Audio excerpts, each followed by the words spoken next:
Good afternoon and a warm welcome. You're watching Knowledge Plus, a knowledge sharing session with educators presented by Education Today and powered by Education News Network.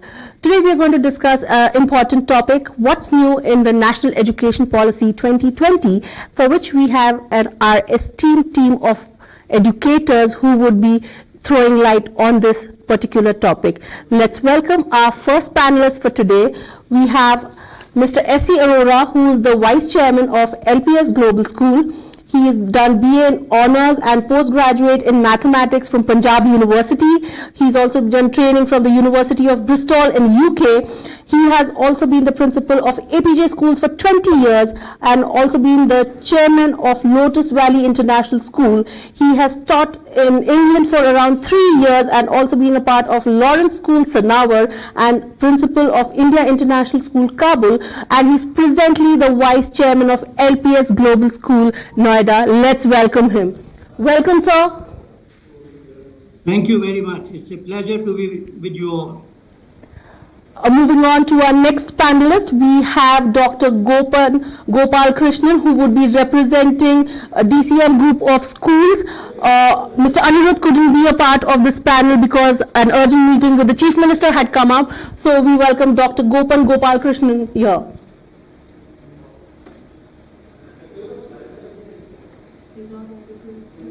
Dr. Gopan, you're not audible. Can you switch on the mic? Yes. Sorry about that. Thank you for the introduction, and it's a pleasure for me to be part of this meeting. Thank you. Moving on to our next panelist for today, we have Dr. Vidya Shravanthi, who is the founder and principal of Reqelford International School, Hyderabad. Welcome, Dr. Vidya. Hello, good afternoon. I'm so glad to be here this afternoon on this panel. Last but not the least, we have Dr. Mk Dutta, who is the founder and principal of Miles Bronson Residential School. Welcome, Dr. Dutta. Thank you. Nice to be in the company of the esteemed people. So let's begin our panel discussion for today, beginning with our first panelist for this session. I would invite Mr. S.C. Arora, who is the Vice Chairman of LPS Global School, to share his viewpoints on what's new in the National Education Policy 2020. Thank you very much for inviting me over, Vibha. Education Today is doing a wonderful job, and it's a pleasure to be amongst the panelists as well as the listeners here. Friends, I do not claim to be more knowledgeable than people who are listening or who are on the panel. My only qualification is that perhaps I will be the oldest among these four panelists or the people who are listening. That's my only qualification, but I don't claim to be more knowledgeable or a thinker or a philosopher, nothing of the kind. I would only like to share my little bit of knowledge and feelings to this gathering, to this webinar. Friends, I begin with, as with everything new, there was a palpable excitement when the new education policy 2020 was announced about 2 months back with great fanfare. But my first reaction was that one could not gather why a new policy was needed. Though I know that 34 years ago there was a policy in 1986, but why a new policy was needed? What were the drawbacks in the old policy? Maybe the framers of the policy knew about the weaknesses, but I am afraid this was not shared with the public. At least I did not read it in any newspaper or in any magazine, the drawbacks in the earlier policies. However, the new policy provides a framework to revamp India's education system. It promises to make a metamorphic changes in schooling as well as higher education to enable the youth of the country to face competently the emerging challenges of the 21st century. Friends, I will confine my feelings, my ideas only to the school education, not go into the details of higher education.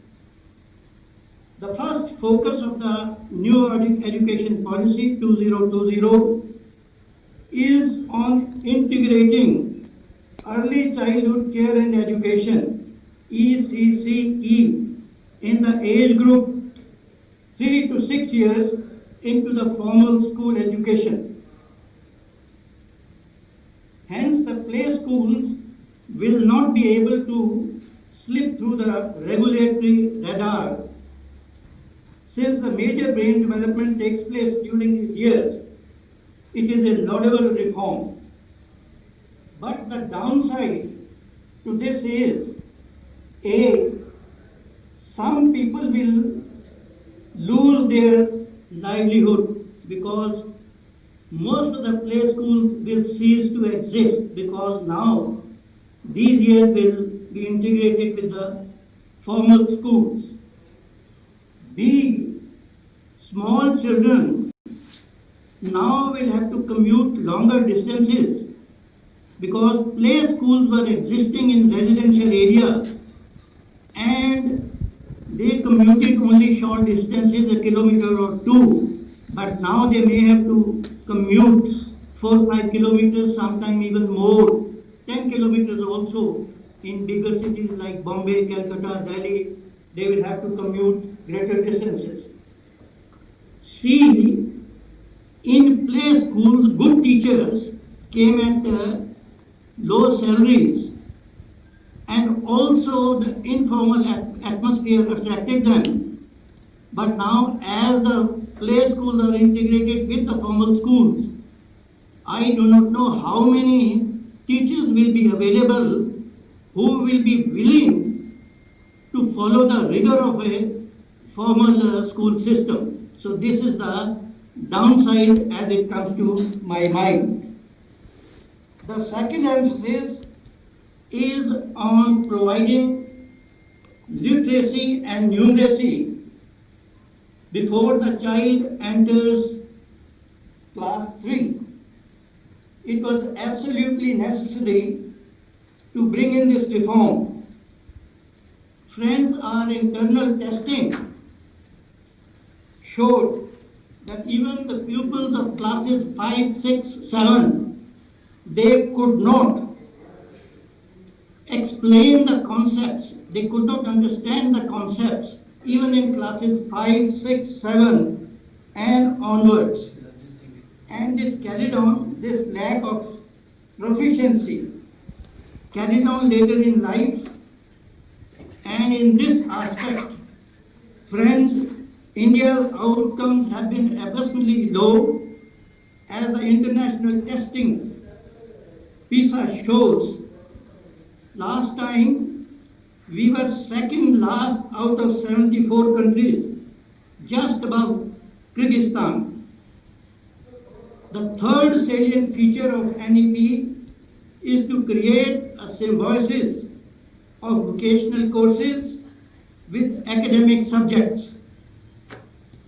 Although the aim is appreciable, practically I feel it will be difficult to achieve.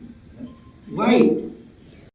Parents want their children to pursue academic streams as that alone leads to cushy and more paying careers. Given India's social spread and its large population, which creates paucity of opportunities, it will take scores of years for the society to change its thinking. The same argument applies to flexibility of choice of subjects across streams. Yes, Children may opt for an odd subject here and there, but to me it appears it will make no significant difference. The policy also proposes to eliminate rote learning. But friends, the goal is admirable, but so long as the exams continue and the policy clearly lays down that there will be exams, they have not been eliminated. And whenever there are external exams, the teaching of the teachers will gear towards more marks, as in India it happens.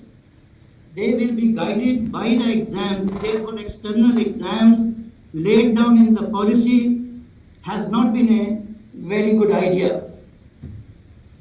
The framers should have thought of continuous and comprehensive assessment by the teacher throughout the year. But this has not been laid down clearly. Friends, to me, the real meaning of education, to tap the total innate potential of the child, including training in critical thinking, will not be realized by frequent testing as laid down in the policy. The creative urges of children will remain untapped, as per me. Next, the policy seeks to emphasize that teaching learning will preferably take place in vernacular medium, that is, mother tongue or the regional language. According to me, friends, this also is fraught with misgivings. The Indian mindset is deeply rooted in the perception that English is the springboard for upward social mobility. Only those very few from among the extremely poor people, only they will send their children to these vernacular medium schools. Otherwise, people from lower middle class upwards, they will still send their children to English medium schools. There is also a reference to integration of technology in more integration of technology in education. In the process of teaching, friends, I feel it may not also work fully. The reason is the recent COVID pandemic has shown us the digital divide. The new education policy says that they want to uplift the poor, but the digital divide has shown that they are only lacking in digital devices. How will we reach them? How will the framers, the top people in authorities will ensure that digital devices reach them? In India, every problem is a very complex problem because of large population. They will not be able to afford the electronic devices. Friends, the new policy paints a rosy picture of likely achievements as the earlier ones did, but it conveniently ignores the mindset of many involved in the process. Take, for instance, the public sector schools. The government spends huge amounts of money, but the delivery of outcomes has remained dismal year after year. The crux of the matter is that there is very little accountability in the public schools. Here, by public I mean government schools. There is a misnomer in India. Private schools we call public schools, but what I am referring to here is the government schools. There is very little accountability.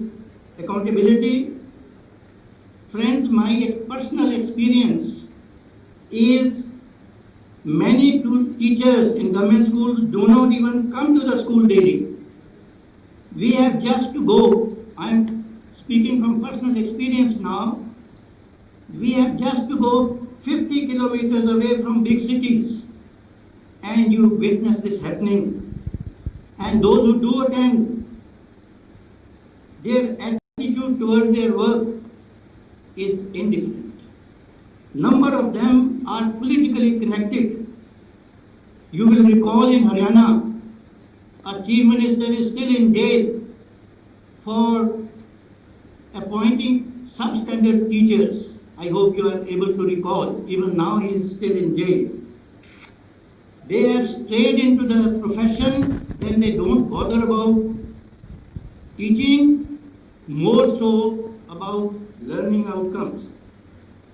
Again, there are substandard training colleges which help trainee teachers to procure their degrees without working hard, without putting in much effort. You pay the money and they get you the degrees. Therefore, we get substandard teachers in government schools in particular, because private schools, private independent schools, they appoint teachers through a very rigorous interview. My experience tells me, even if in a private school, the teacher is less qualified, but he or she produces better results than the qualified teacher in a government school. The argument given in this policy, new education policy, is that this time round they will work it out and the policy will bear fruit. I am afraid they have mentioned 50 hours of training on teachers annually, but few hours of training cannot change the mindset of teachers. What is required is to change the mindset of teachers. Would even a single person out of the framers of policy send his or her child or grandchild to these government schools? All their children have been educated, grandchildren are being educated in private English medium schools. There is no mention anywhere in the policy about improving the government schools. That's the crux of the matter. The policy further envisages assessment of teachers based on their performance.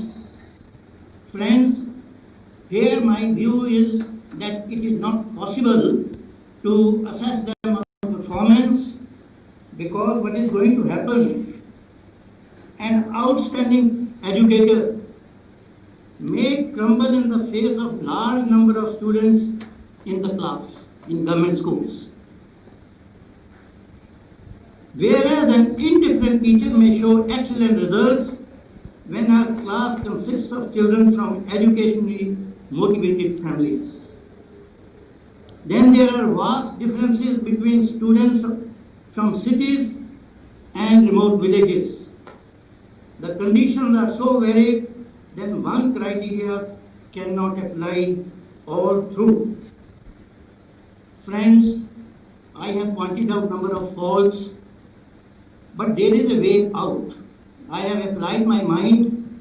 It is not so simplistic, but it can work with working on details.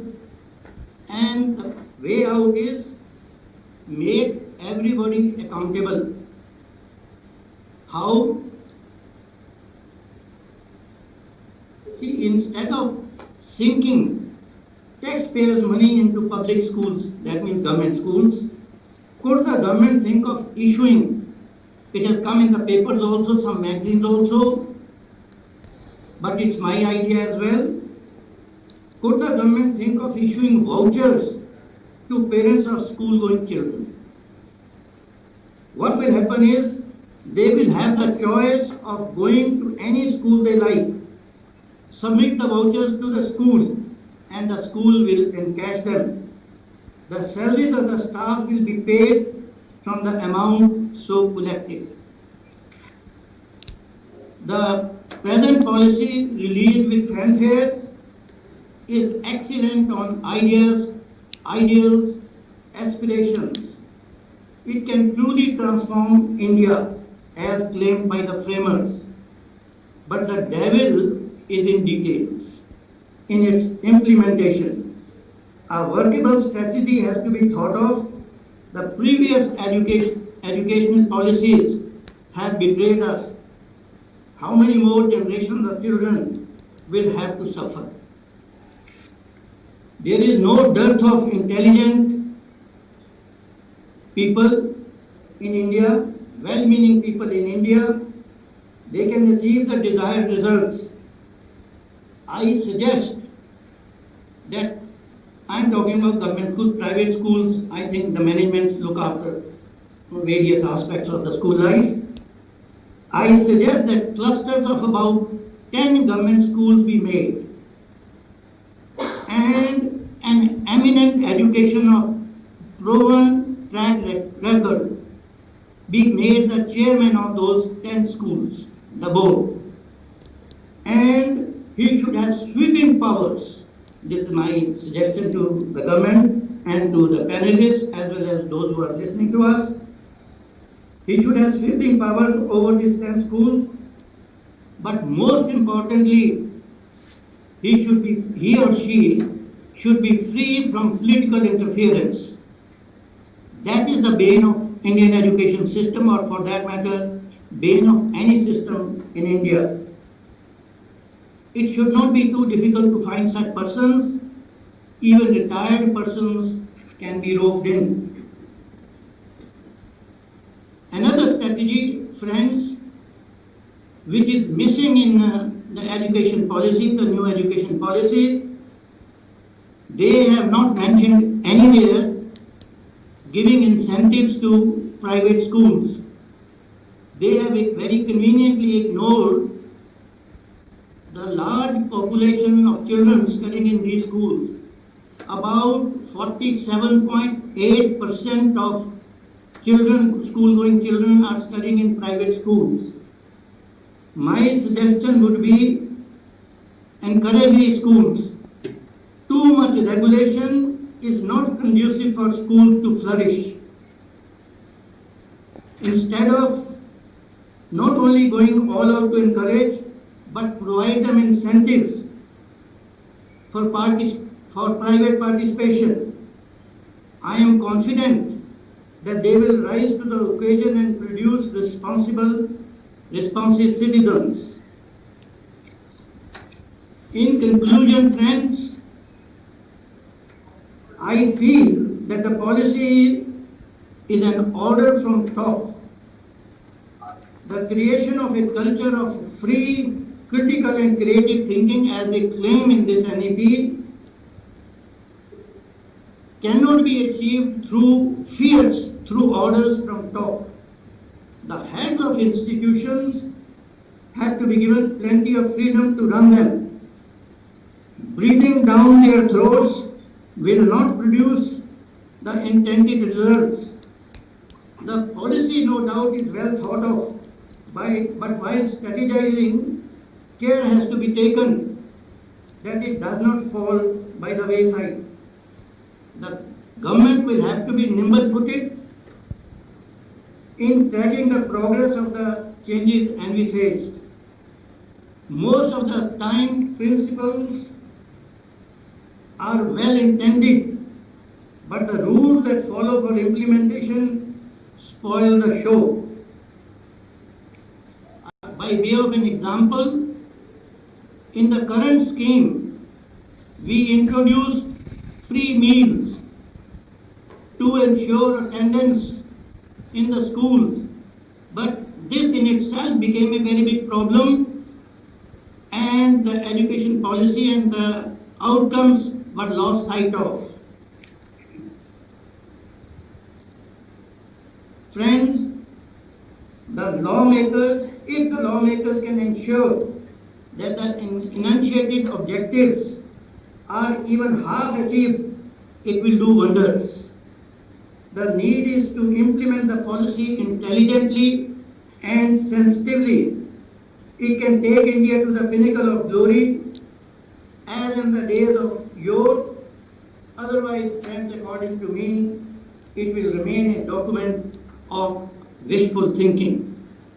Thank you very much. Thank you so much, sir. That was a wonderful input on not only what is new in NEP, but also what lacks in NEP and what can be included. On that note, we quickly move on to our next panelist for today, Dr. Gopal Krishnan, who's representing the D.C.M group of schools. Dr. Gopan, what's your viewpoint on what is new in the NEP 2020? Thank you, Mr. Arora. He gave a very, very good description about the positive sides and what are the shortcomings that, like potential shortcomings. That is actually, I agree with most of his remarks or points. When I look into this new split of this 5 plus 3 plus 3 plus 4 formula, this is actually the best thing that I would see out of this national education policy. Because the first 5 years, as of now, the current system, we don't... Sir, I'm sorry I'm interrupting you. Your voice is echoing. I guess there is another device that is on in that room. So you will have to mute the other device. There is no other device that is not on here. But anyway. Or reduce the volume to 70% and it will be clear. Okay.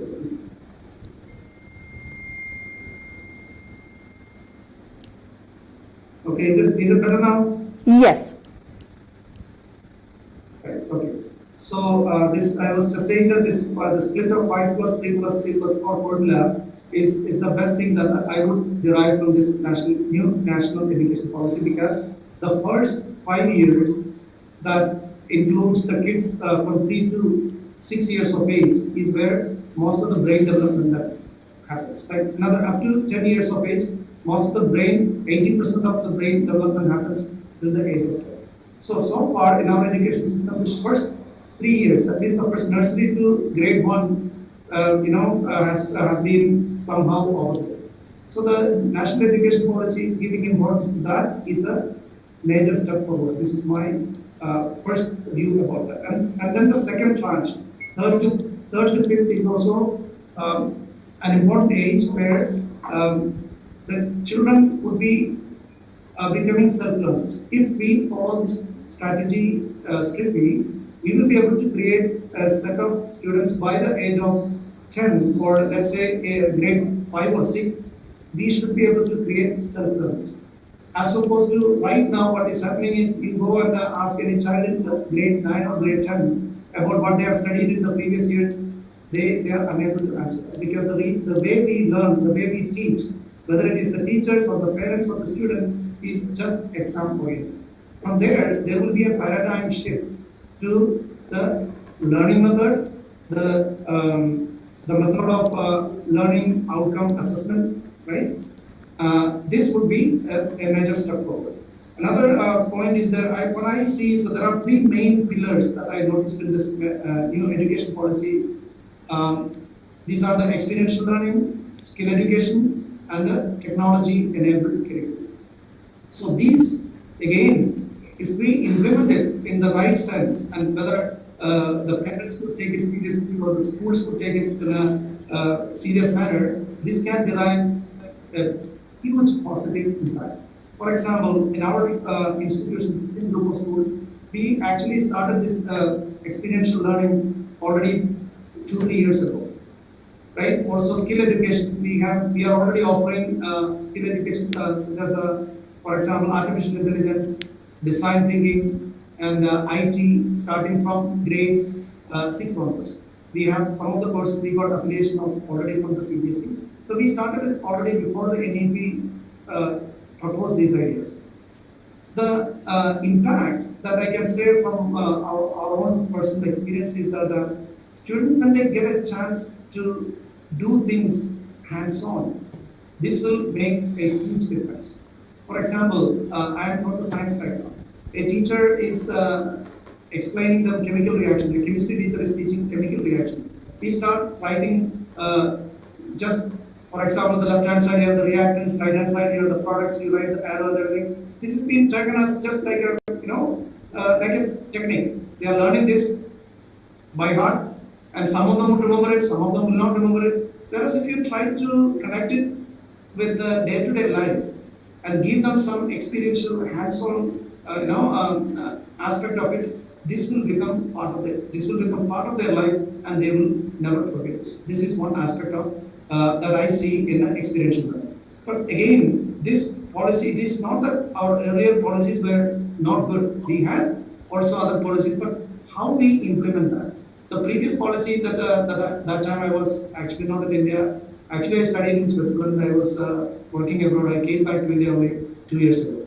So I knew that at some point we did not have these board exams in class 10, right? So we actually got away with these board exams for some years, and the schools were given the autonomy to conduct the exams.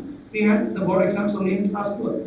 Now the government had to take a step to, just to scrap that idea altogether. The reason was that our schools were, misusing that option and trying to manipulate. And this is the problem actually. But whatever new policy the government or whoever is devising, how we implement that at the grassroots level, this is what it matters. In the end, even if whether we think about the positive sides or the shortcomings of the new education policy, again, how we would implement this in the classroom, in the society, that is what the result that is going to bring out.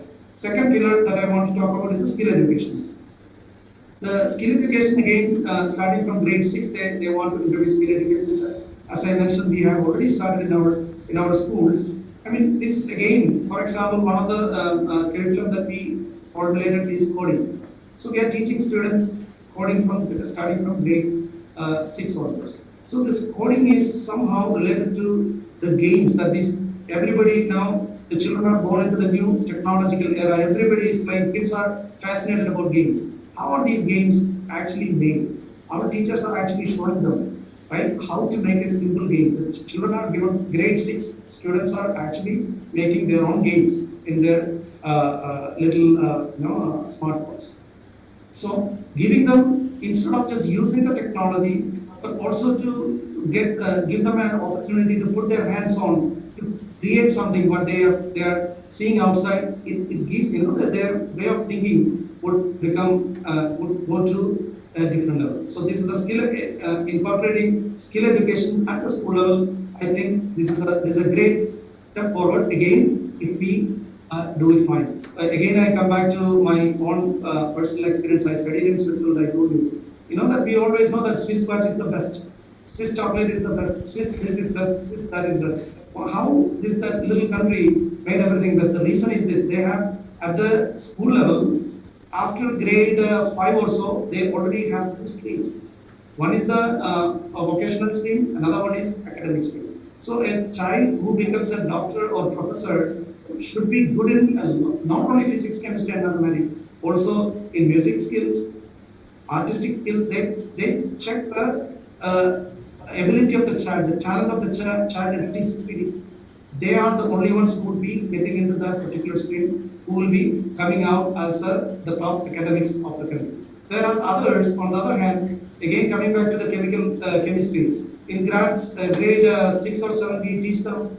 I don't know if you are, at least some of you, I do not know any of the panelists members of the science background, but I'm just saying this. We teach them balancing of chemical equation, right? Balancing of chemical equation. I mean, a child who does not follow the academic background, what relevance it holds for the child to learn this balancing of chemical equation? Rather, a child should know what is an acid. For example, someone who would become an electrician or a plumber or a craftsman should know how acid looks like, right? What is the danger of an acid or a base or alkali? What is that? That sort of chemistry is enough for that child who follows a vocational stream. So having these kind of 2 parallel streams would actually reinforce the skills they would be using in the future of their career. So this will make a better workforce in the society than just having people with just certificates but not having any skills. So this is also, I see the second pillar as the skill education as a good step forward. And third is the technology. As I mentioned before, we are living in a world, it's full of technology. In our group of schools, we have adult, you might be aware of this adult tinkering labs by the government of India, this adult innovation mission. So in all our branches, we are having adult tinkering labs where we are giving the children opportunity to come up with their ideas. They are devising prototypes, and recently, just a month back, we have actually filed a patent that was created inside of within our school in one of our school labs. So these kind of opportunities, rather than just staying it on the paper as a policy in every school management, whether it is public schools or private schools, we actually implement this. We give an opportunity to the children. I think these are wonderful programs. These are wonderful ideas, provided we don't misuse it or we don't try to bypass, and we always find it not to do things correctly. If we do it correctly, we do it properly, there is a proper follow-up, and then these suggestions are of great interest.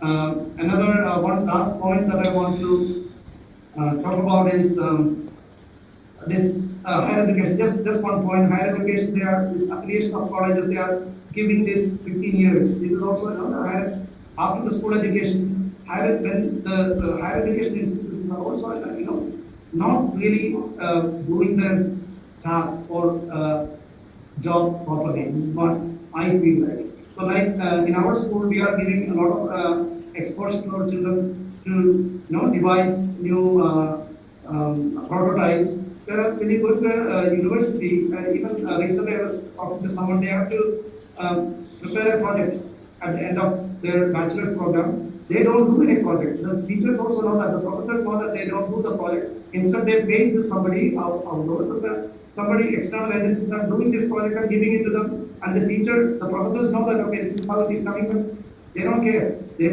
give them the credit, they give them their mark, and the students are going out of the college saying that I did this project, so I am qualified. So these things are actually happening in our society.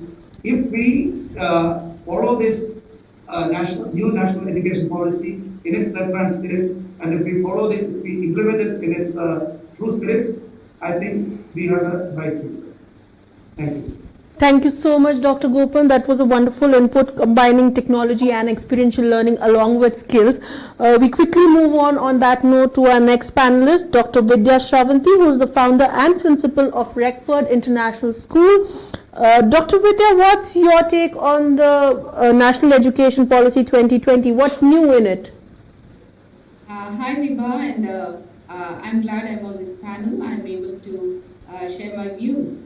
Well, I would like to put, the national education policy into three frames, because I see that, the kind of transformation that is very idealistically put into the NEP matters to three different areas of our walk of life. Not that there was no policy earlier, like our senior panelist already mentioned. We did have policy earlier too, which was quite good. And not that at the Gurukul time the learning was not happening. Learning was happening in India, and we have some of the best academicians that have come out of our country. And even our students, if they go abroad, even today, they are ranked to be one of the best. So we do know that even currently we are faring very, very well. But then the National Education Policy, the new one that has come in since July 31st, has given us a little more of push, I should say, into where we are going to be a global citizen, to be globally one among the learning stream which is happening around the world. There is also an intention to bring the poor and the rural area students and the city students onto one platform. In a way, it appears as if it's going to be one nation and one system of learning. It's almost coming to that. That is the intention. But then how much can this intention go into practice is a very big question. Well, because we know there are the marginalized, there are those groups of, socioeconomically disadvantaged groups, and so on. We have almost 60 to 65% who are still looking for some funding for their day-to-day living. So if this is the kind of lifestyle that is there, there's a long way to go. And even the NEP has laid out a long way for us, almost up until 2030. Well, coming to these three areas of transformation that we are looking at, if I have to say the academic, I will not list out many points. I'll just touch on very few because some were already mentioned by our former panelists. But the focus is now going to be on enhancing the core competencies of our students. Earlier, if it was much more wider, now it is going to be brought down to the core competencies, which is again the skill-based development of students. And then dividing the entire student learning process into 5, 3, 3, and 4 is in a way a very good approach because I do not see whether the smaller schools will not be existing anymore. And not that I am contending the opinion of Shri Arora ji, but what I would see is that perhaps the smaller schools would become a bit larger, including the grade 1 and 2 into the prep learning. So even that could be one possibility because clear guideline is not yet given there. But then let us see whether this kind of change and shift in pedagogy, which is the learning systems would change. Curriculum also, there is a shift there and that also would improve. Not that the earlier was bad, but then there would be a progression here, including more of technology, including more of global learning, so that students can be more of those who are universally accepted. The second aspect is about the cultural shift or the cultural change, because in the new NEP, we are seeing that there is going to be equity, there is going to be inclusion, there is going to be not so well-off students coming to learn along with everybody in an equal framework. Whether this can happen is a very big question. Because we know that, even if the government is trying to bring the private schools and the government schools under one platform, because that is the intention according to the NEP. So if that is the kind of intention they are looking at to give the same kind of standards, I'm talking about standards, not bringing children under one roof physically, but bringing that kind of standards, then that would be something which would be a question, because always, even if that is the kind of syllabus, like today also we have the same syllabus, but the pedagogy, the learning pattern, the infrastructure that is available varies. And that's where parents are looking for the private education system. So culturally, there is going to be some kind of shift wherein we would see that other than the inclusion, there is also a possibility of universal access to education at all levels.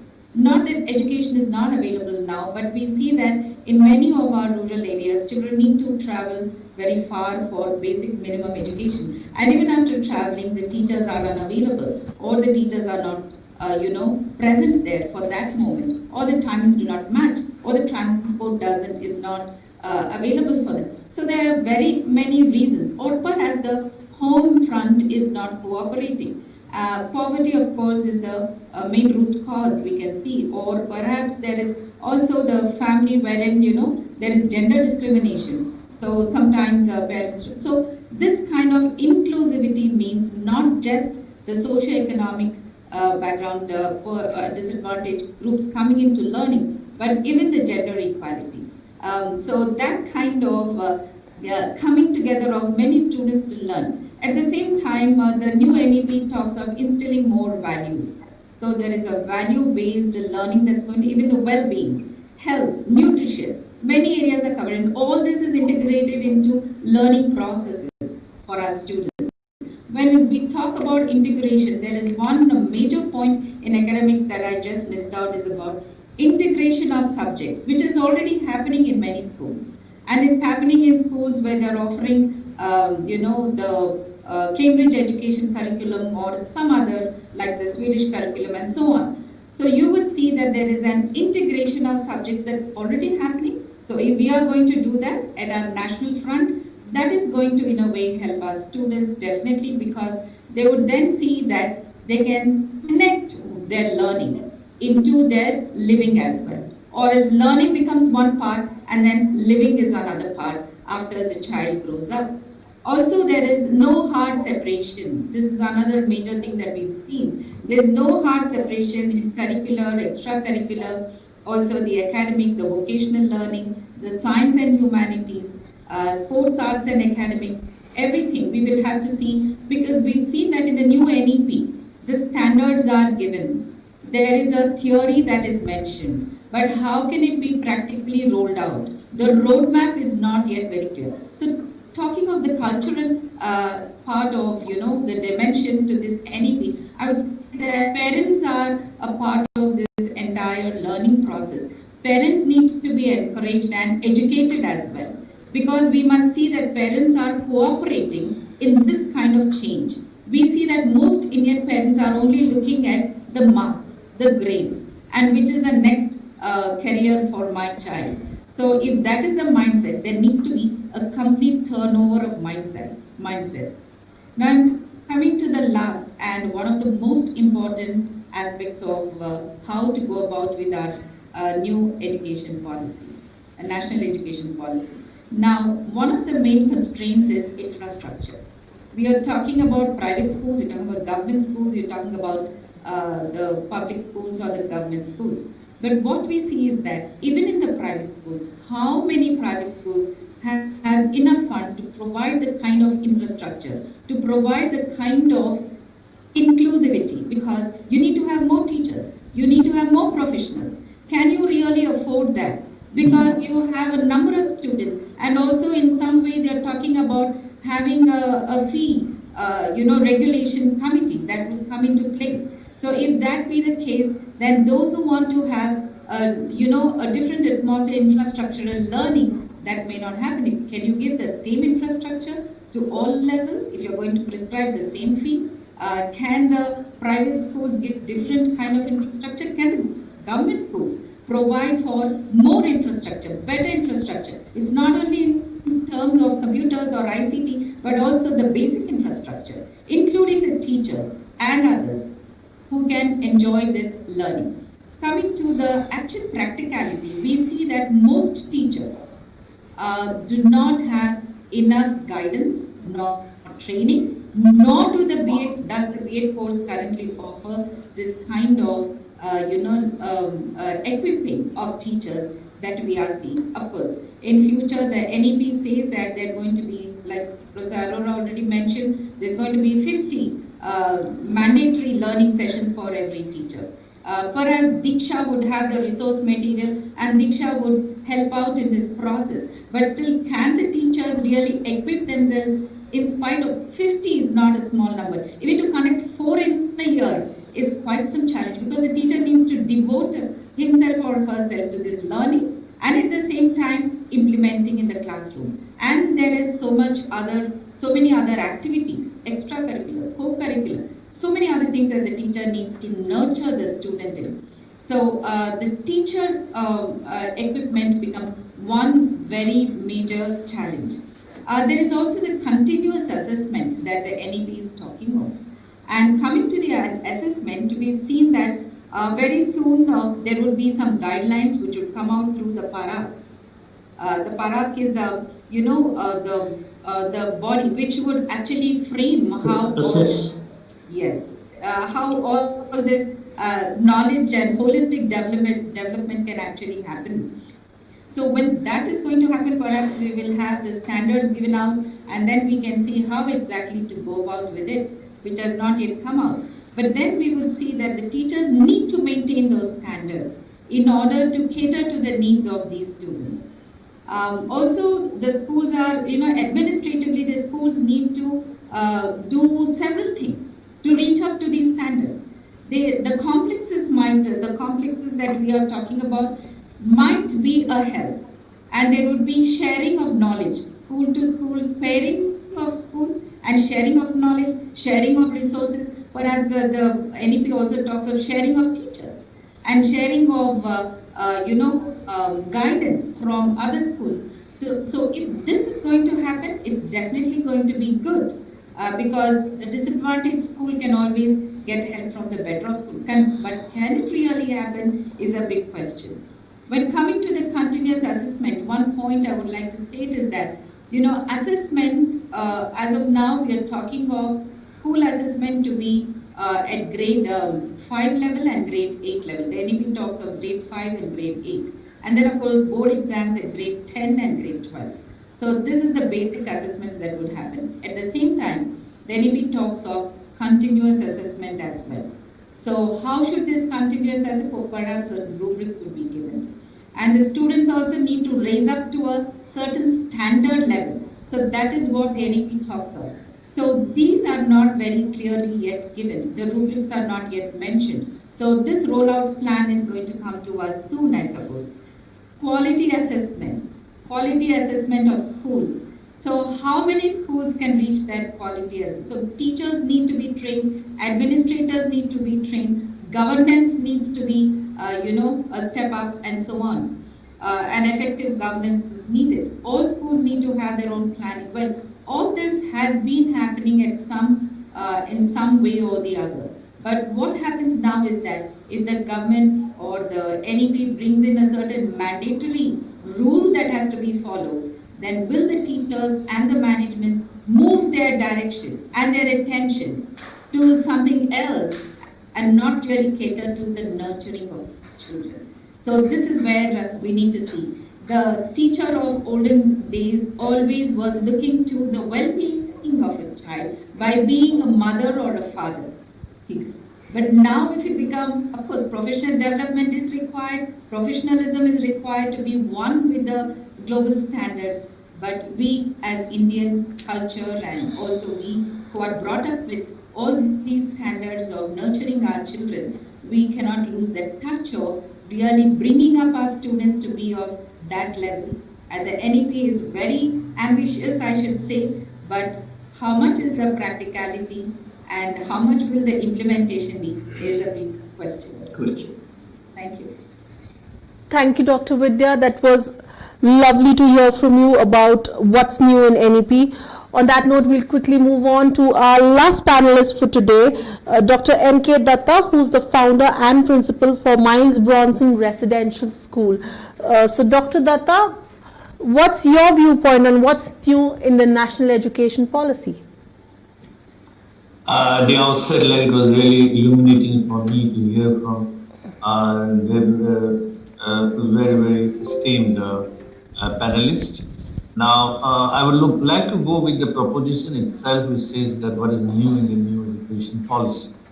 Now, I would like to look at it with a different perspective, keeping an eye on the nobility itself of the policy.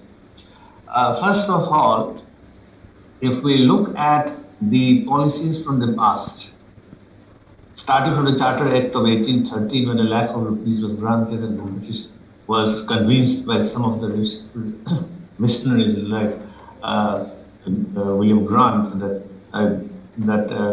education should form a part of the policy of the company. And then as it evolved over the years, we have seen that with the start of the Hunter Commission or the Sadler Commission, we see one thing, that there's emphasis much on the higher education. Then we come thereafter to the Indian independence, two broad policies after the Quarterly Commission, 1968, the National Education Policy, then 1986, the National Education Policy. Some reforms, including the Noida Vidyalaya set up boarding schools for the meritorious students from rural India, but major changes were not found. So the first thing I'd like to say is that the National Policy of Education, which draws actually its inspiration, if you read the first few paragraphs, you'll see that it draws its inspiration from the great Indian universities, like Vikramsala, Nalanda, and Taxila, and great Indian scientists and thinkers like Gupta, Aryabhatta, Bhaskara. And then the huge gap, and we have so many good professionals going into good around the world, and for which we are proud of, and still we are being still questioned about zero, which means nothing and so many things. have gone from India to abroad. So now, coming to the present education policy, the first thing is that the emphasis is given to the school system itself. That is the first thing if I go with the proposition new. Coming to the next thing that strikes my mind when I go through the two sets of this policy, one is the 67 pages and one is of 400 and some pages, I see that the first is the emphasis is about the holistic education. That means education has not to be confined as on academic merit, it has to be broad-based. And that is why how we integrate all these features of co-curricular, in fact, now everything is curricular, which is just scholastic and post-scholastic. How we integrate art education, then games education, then work experience, vocational education, skill development. How do we integrate and make learning a wholesome experience for the child? And that is very important because education has to, as we have seen in the past, that education was actually focused towards the Gurukul time also, focused on development of the skills when the sons and daughters of the kings would go to the forest and stay in the ashram and learn not only the intellectual things and moral and spiritual education, and also the skills. And that is what our education system seems to be lacking, being more focused towards academics. And that will not help. That will not help because then I come to the second point, that is, as it will not help, that's why we have to have an education system which is developing the child holistically, whether it is social, emotional, intellectual, or spiritual learning, depending on the innate abilities and the wonderful talents of the child. So that if we have to nurture and tap, that we have to do it from very young age. So the foundational development of literacy and numeracy, which has been very nicely surveyed in 2016 by the NCR, and found that India also is suffering the same problem regarding compared with the international standards, compared with the PISA ranking of school or the gradings of the university under the Times University ranking rates, you will see that we are not doing well. And that's the reason we have to catch the children young and develop their foundational skills on arithmetic, or mathematics, and languages. So the language also, that part coming to the second thing, like yes, the policy says about it is a bit controversial, but the whole idea, implementation is the key. But the whole idea of starting with own mother tongue is something, because children, they grow up in the research state in several countries. We have seen that to start with the own, because the thinking, the perception is very easy for the students to link up, and then other, it doesn't say it discourages any other languages, but the more we can start with the mother tongue, that is what is suggested. I feel that if we go from the research and from what we see in other children from coming from the vernacular medium, that when we think, when we act, we create ideas with the tongue that we speak on, that is most effective. So this brings us to the third element, is that based on all this and the emphasis on school education and the policy, the emphasis is now on the three parts of teaching, as you know, the teaching, learning, and assessments. But the emphasis is now given very much on learning outcomes. And that is through the system that is what already the CBSE has introduced about the competency-based education.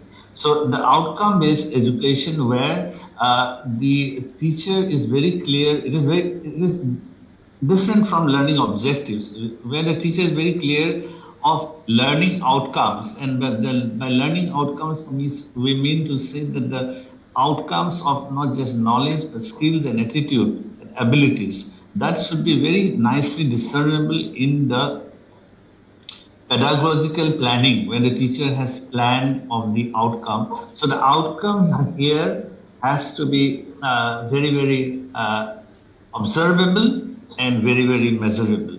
And this is something very a realistic approach that it's not just minds-on learning, but it is hands-on learning also. So the emphasis on experiential and educational learning is something that also very new to this policy. And fourth element, the fourth element is that the emphasis of the policy of having these assessments, because we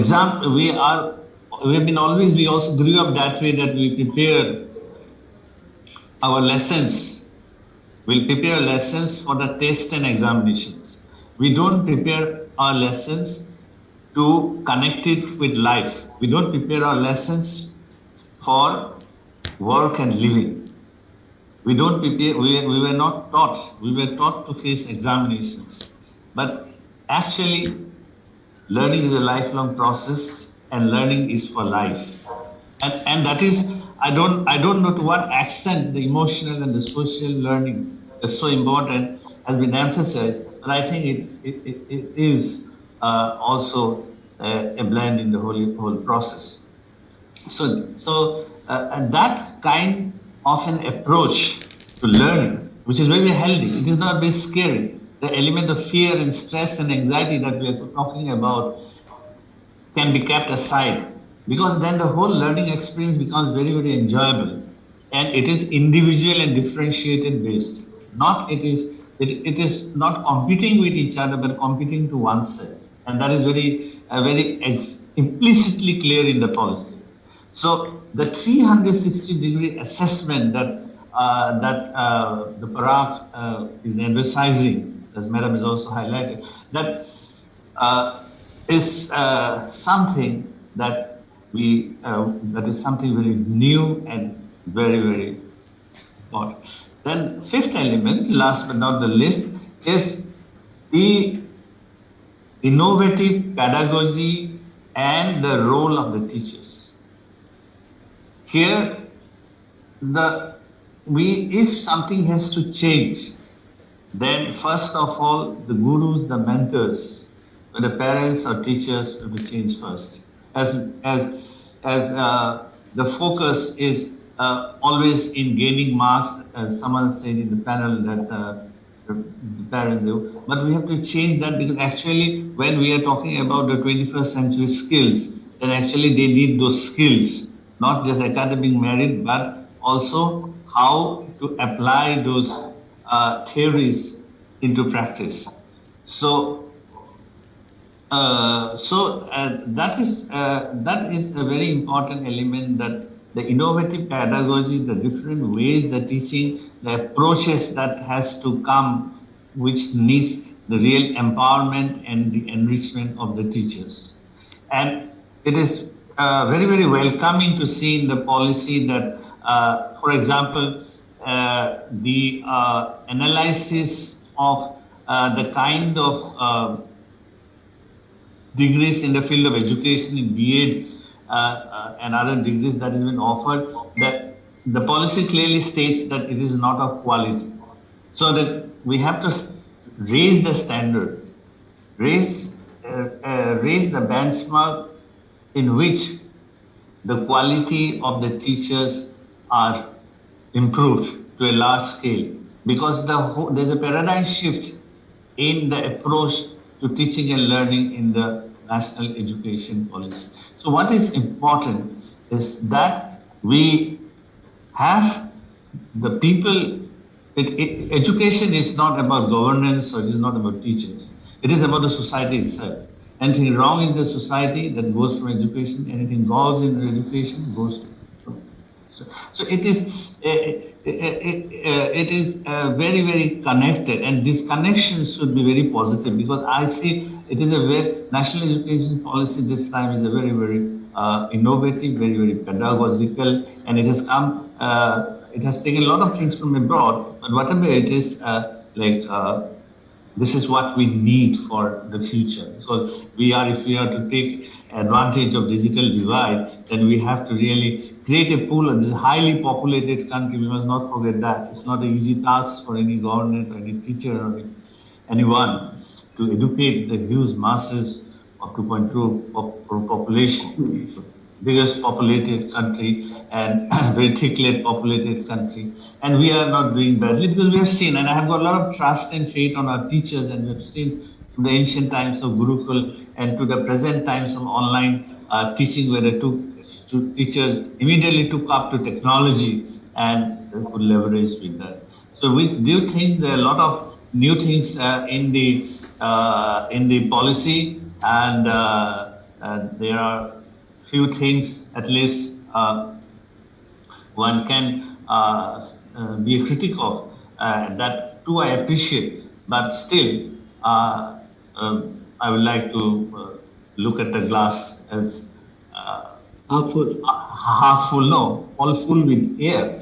It's completely full, and be optimistic. And thank you for the opportunity and for the lovely learnings from the great panelists around me. Thank you so much. Thank you, Dr. Dutta. That was wonderful to hear from you. And I'm sure the panelists have really enjoyed this conversation, this panel discussion. Since we've come towards the end of this panel, we'll be picking up few questions that we've been sent by our viewers. So first question is for Dr. Vidya Shravanthi. Ma'am, this question is for you. What do you think, how much attention needs to be paid to train our teachers? What kind of attention is required for the training of the teachers as per the NEP? Yes, Vibha. Now coming to the teachers, we have a huge challenge here. Firstly, teachers are coming trained from their B.Ed courses. Of course, this would change in the future. In the future, it would be the 1-year B.Ed course for those who have already undergone the 4-year multidisciplinary learning at their basic graduation. And then there is the 2-year B.Ed course or the 4-year B.Ed course. So students would be categorized and they would get the professional training from the B.Ed colleges. Well, I'm also the correspondent of a B.Ed college, and I see that most of the students who come to the B.Ed college are those who are from the rural areas, and there are very few from the city, and they come in because they think there is no other professional course to take up. So if that is a kind of mindset and they do not have the desire to be teachers, it's really going to be a great challenge to roll out the NEP. That is the first point. Secondly, the point is that, if the government doesn't even put the effort of bringing a standard payment for the teachers, teachers would be paid very low in certain areas and certain schools. And this would not really help teachers to raise to the standards. Well, coming to after being a teacher, what happens is there is something that would come in, which is the NCF, the National Curriculum Framework, which would be quite comprehensive. This would be for the teacher education program, and the rollout date given to us is 2021. So by then, when the NCF is ready, how many of our teachers would be able to take up this, course? There is also the NTA. If you want to enter into a professional teacher training course, the NTA is the National Testing Agency, and they would frame the rules and the guidelines and test students if they want to take admission into these courses. Well, after coming in to be teachers, all teachers will have to maintain certain standards. Basically, there is the National Professional Standards for Teachers, which would be given to us by 2022. And teachers need to fall under this. Now, here is the challenge. Most of our teachers are in many ways indigenous. And even if they desire to be professionals, they do not have access to how to help themselves, nurture themselves. Because most of the teachers are from the rural areas, like I said, and there you do not have avenues to such kind of learning. You do not have professionals. The city people mostly do not want to go to the rural areas, and if they go, they are not, compensated well. So there is no satisfaction in working there. Then there is the language barrier. We are talking of language in a great deal in the NEP. We know that there are language barriers, and the NEP talks more of, home language. But then, of course, home language at the foundational level, and thereafter up to grade 6. And then, of course, the student can choose to become, have English as the medium, but always home language would precede. So, in any case, what would happen is most of our rural educated students do not have the, skills to be global students. Even teachers do not have the language and the skills to become global teachers and global, communicators as well. So that being the case, we have a very long way to go. And teacher trainings are a great challenge because henceforward all teachers will have to have the teacher TET. So if they have to qualify in the TET, that's going to be really a big challenge. And of course, if they bring down the standards of TET, that would not really help in any way. So these are few of the challenges, and teachers also need to equip themselves in ICT skills. They need to see how to go about with this 360-degree evaluation of students, whether the child can have self-evaluation, peer evaluation, teacher evaluation, and the teacher needs to integrate the whole thing. So there is a lot of learning that the teachers need to do. A lot of learning, lot of equipping, lot of practicing, lot of implementation. And at the same time, the teacher also needs to build knowledge and skills. So this is the huge challenge we are going to see. And if the teachers are not well equipped, we cannot really roll out the NEP. Thank you. Thank you, Dr. Vidya, for that input. I guess that has answered the query of our viewers on how well the teachers need to be trained as per the NEP. So our next question is for Dr. Dutta. Dr. Dutta, we have a question for you wherein you've been asked as to what are the takeaways from the NEP in consideration to the school education in specific. The greatest takeaway, the first of all, is about the 5 plus 3 plus 3 plus 4. The whole structure is changed, and that is very welcoming because as the younger children, I mean the age group from birth to the age group of 6 years, that is what that time where the brain grows exponentially. And we have seen in other countries like Switzerland, Germany, Finland, that is how if we formalize the education instead of these preschools which were not organized or not very formalized, not regulated under the government structures and provisions, and especially the curriculum. So if this is done, that is a very, very revolutionary and transformational change. If there's a uniform curriculum, the way the CBSE, under the umbrella with the CBSE, IB and ICSE and all these boards, similar, if it is extended that way with this proper structuring of from the pre-primary stage up to standard 2. And that is a very, very takeaway. And this, I think, will create strong foundations in terms of not only numeracy and literacy, but also bringing education, importantly, the teachers who were teaching in these preschools, how well trained they were, whether it's Montessori, now there'll be uniform way of teaching the teachers. So that part is something that's a great takeaway for all of us.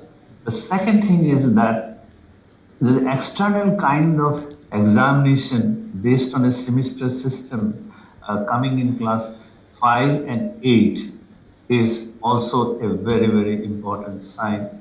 And this will help in having a uniformity around the different schools, because an element of external examination will be there. And this external examination, I know it's not possible to have papers by an external board on all the various subjects, including the a huge repertoire of skills and other things introduced, 24 skills and 44 skills for the higher students. So it's not very easy when the whole semester system comes in for the junior school, but element of objectivity will definitely come in when this kind of examinations really do take place. And the next thing is that coming to that 5 plus 3 plus 3 plus 4, in that class 8, the class 8 examination, which is going to be conducted by an external board, there this element of skill development, which is so important, recent studies have also shown that it is not by Stanford. So that it is not, we have studied the successful people, they have seen that it is not just academics that constitute a person's success, but the rest, it is just 15% of it that contributes. 85% is contributed by the skills. So whether it's soft skill or it's a core skills, it is very important that the children takes these skills learning very seriously, and this will help to have a clear cut this thing, like sir has said about Switzerland. So Switzerland, they are doing in class 6. India is actually we're doing class 8 also. That is segregating, and then the focus is just coming. And from those years, the students is very, very clear about the path, the roadmap that he has to take in the future. But because I have seen the students who are very focused from the junior, from they are able to do well, whether it is the IIT JEE or NWT. I have seen the students, and those who are from 4th standard, 6th standard. Similarly, there will be a wide range of opportunities.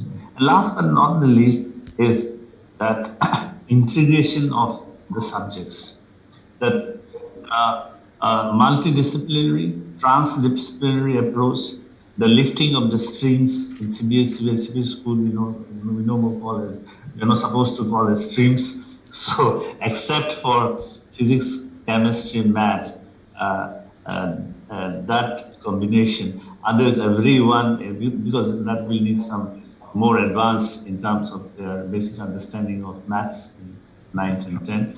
But other subjects, so then one is feel free, one can be free to take any subjects, so they're not streams like someone just takes biology and chemistry, Israeli can take entrepreneurship. So this interdisciplinary approach will really help, because some of the progressive in abroad, they all have it, but in progressive universities in India also, they have started integrating, and this will really help in terms of taking that the skill development part, and then streamlining into this academic core subjects as a proper subject, writing in the examination, and taking the way forward for the entry into the various universities in India and abroad. I think these are the very important takeaways, and if it is done the true letter and spirit, the students will really become real true nationally also, and there will be a huge asset as global citizens. Thank you so much, Dr. Dutta. On that note, we'll just take one last question for today, which is for Mr. S.C. Arora. Sir, could you tell us what has the difference been in the education policy then and now? Like the one major difference.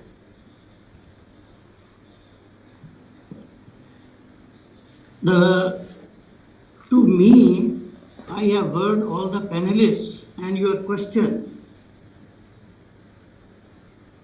Any scheme worth its salt will benefit the children. Any scheme which is implemented sincerely will work wonderfully well. I have been hearing different combinations of a 2 plus 3 and 3 plus 4 and 5 plus 7 to mean all this is actually seamless. Past policy or the present policy, the new policy, as I mentioned in my introductory remarks, is good on ideas, ideals, aspirations, Indian culture, creativity, critical thinking. All these are good, but previously also nobody said that don't do these things. Even now, after having mentioned, see, on paper you can write beautiful things, but the devil is in the details.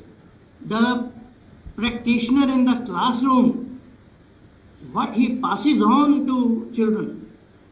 My basic thing would be, even in the new policy or the old policy, the mindset of the teacher has to change. As so long as the teacher thinks that the children sitting in front of me are my responsibility, they are the future citizens of the country. I am responsible for them. I have to make wonderful citizens of this great country. It will work well. So what I suggest is, it is mentioned in the NEP, a real change will come when a prospective teacher does his B.Ed degree for 4 years and continuously he is given that input that this is his responsibility or her responsibility. I also feel most of the youth, they are going into other professions, even though the grades of teachers have been raised, but they are not at par with the higher grade in other professions.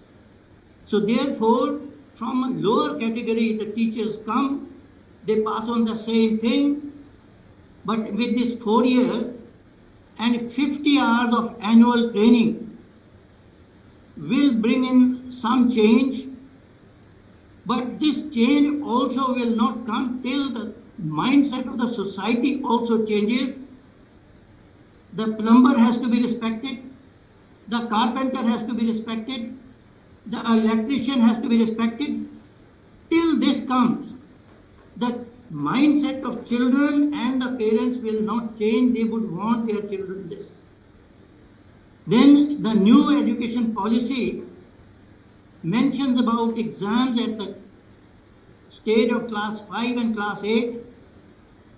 I am a firm believer in removal of external examinations. I don't think we can bring uniform standards. Look at the remote villages of Himachal or villages of Bihar. How can we bring uniform standard in these villages with Bombay and Delhi and Calcutta and Chennai? We just cannot. So they have to be tested accordingly there. You cannot bring uniform standard in the whole country. It's a vast country with a very complex situation. So therefore, according to me, a new policy or old policy will be successful when the teacher is genuine, feels responsible, and gradually the government does something or we do as citizens, till we begin to respect the vocational courses also, change will not come.